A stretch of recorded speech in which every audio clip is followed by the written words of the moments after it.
Hello, I'm Ruth, and welcome back to This Is How We Roll. This week's episode is all about Halloween costumes and different things you may want to consider when picking your Halloween costume. I don't know about you guys, but Halloween is my favorite holiday of the year. Well, one of my favorite holidays of the year. And so I've been really excited to do this episode. So when it comes to costumes, there are a few things you have to take into consideration for safety reasons. First of all, if you have a wheelchair, you're going to want to take into consideration the length of your costume. For example, the length of your dress or your cape.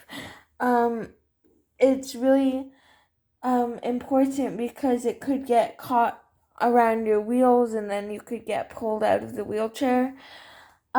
Things don't have to be up off of the wheels as far as a lot of people think. It's okay if they're near the top of the wheel or even touching it a little bit. Anything past halfway down the wheel is dangerous because that's when the wheel can roll over it and then you get pulled out of the wheelchair and hurt. If you're doing something like a cape, instead of having that on the back of your wheelchair, you might want to spread it out on your seats. That way it can be kind of wrapped around you. It makes it look like it's more of you and more a part of you instead of your wheelchair, as well as it often helps to keep it away from wheels and other dangerous areas.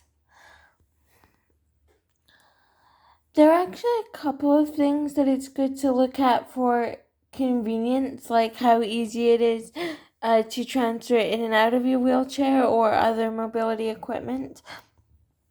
If there's something with like big wings or I don't know, armor or things that could make it difficult to transfer, see if there's any way that you can not have those or have those attached to your wheelchair instead of you so that your assistant can transfer you easily. I know I love vampires and I'm often wearing a vampire cape at Halloween. But that's really easy because my assistant really just unties it from around my neck and takes it out of the wheelchair and then ties it back around my neck when I'm back in the wheelchair. And underneath it, all I wear is like a black dress, so that's an easy one to do. If you want to wear wings with your costume, it might be good to have those on the back of the wheelchair because sitting in your wheelchair with those on may be uncomfortable and also inconvenient for transferring. I'm trying to think of other examples.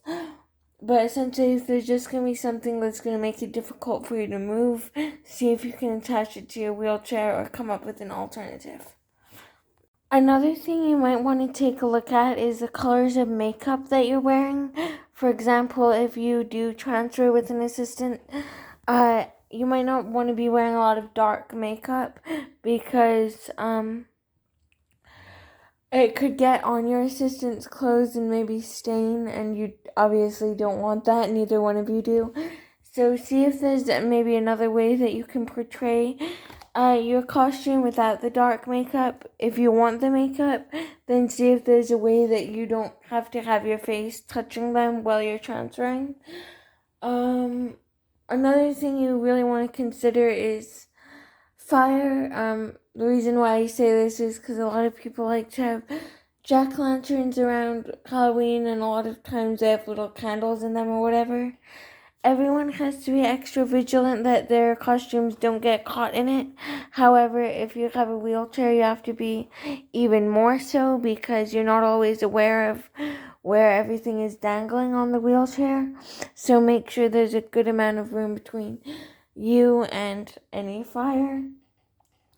I'd like to finish this episode by saying if you're planning on drinking or using marijuana or any other recreational substances, please do not leave your party premises unless you have a safe ride home. Thank you for watching, and until next time, remember, we're all different, so just roll with it. Happy Halloween.